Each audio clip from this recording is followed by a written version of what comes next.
ভাল পোৱা বিশ্বাস সদায় অটুট থাকিব লাগে এই প্ৰেমৰ ক্ষেত্ৰত সেয়া আচলতে সকলোৱে কামনা কৰে মানস এই মুহূৰ্তত কবিতাটো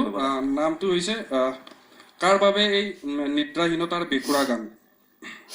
ফাগুনে ৰঙা কৰা আকাশখনৰ সৈতে তেওঁৰ মিতিৰালি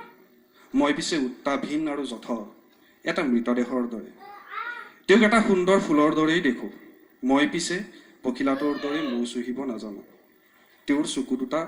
গংগা পুখুৰী অথচ মই সাঁতুৰিব নাজানি কক পকাও নৈৰ বুকুত নাৱৰীয়াৰ হিয়া ভগা গীত তেওঁ জানো দেখে মোৰ বুকুৰ নদীখন শুনি নাৱৰীয়াৰ গান কাৰ বাবে এই নিদ্ৰাহীনতাৰ বেকুৰা গান দিয়া মোক এপিয়লা স্বাৰ্থপৰতা পান কৰোঁ আৰু পাহৰি যাওঁ সাম্প্ৰতিক পৃথিৱী পাহৰি যাওঁ শুকান স্তন চুপি ডাঙৰ হ'বলৈ ধৰা শিশুটোৰ কথা যৌৱনৰ জেউৰা নাভাঙাওতেই ৬০ বছৰীয়া বৃদ্ধ হোৱাজনৰ কথা যাৰ মাজতে জীৱন যুদ্ধৰ হিচাপ নিকাচ দিয়া মোক এমুঠি নিষ্ঠুৰতা ফৰপক যৌৱনে গৰকা বিধৱাজনীৰ মুখৰ জেউতিৰ আৰু হাবিয়াস নকৰোঁ কেতিয়াও তাইৰ বেকা উঠৰ সন্ধানত আৰু ভাগৰুৱা নহওঁ প্ৰেমৰ স্তৱক ২ মোৰ দেহত শীতৰ বতাহজাক নালাগক বুলিয়ে তাই চুৱেটাৰ গুঠে মই ক'লো শীতত মোৰ কামিহাৰ ভাঙক তাত মোৰ দুখ নাই তই গাই যা প্ৰেমৰ গান সেয়াই মোৰ সুখ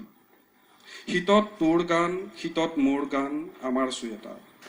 হাতৰ মুঠিত ৰাখিব পাৰি পৃথিৱী এখন ইজনে সিজনৰ চাহ হোৱাটো তেনেই সহজ এন্ধাৰত অস্তিত্বহীন আপোনাৰ চাহ এন্ধাৰত অস্তিত্বহীন মোৰ চাহ সেয়ে উশাহ হৈ বুকুলৈ শিপাও আহক পৰস্পৰে পোহৰতো এন্ধাৰতো ধন্যবাদ ধন্যবাদ জনাইছোঁ খুবেই সুন্দৰ এটা কবিতা এটা হাত চাপৰি হ'ব লাগে আচলতে সুন্দৰ প্ৰেমৰ কবিতা মানসে আমাক আবৃত্তি কৰি শুনালে খুবেই ধন্যবাদ জনাইছোঁ মানস মই আচলতে আজি এই অনুষ্ঠানটো প্ৰেমৰ এটা দিন এই প্ৰেমৰ এটা দিন এই অনুষ্ঠানটো এটা বিশেষত্ব আছে আজি এই প্ৰেমৰ দিন সেয়েহে এই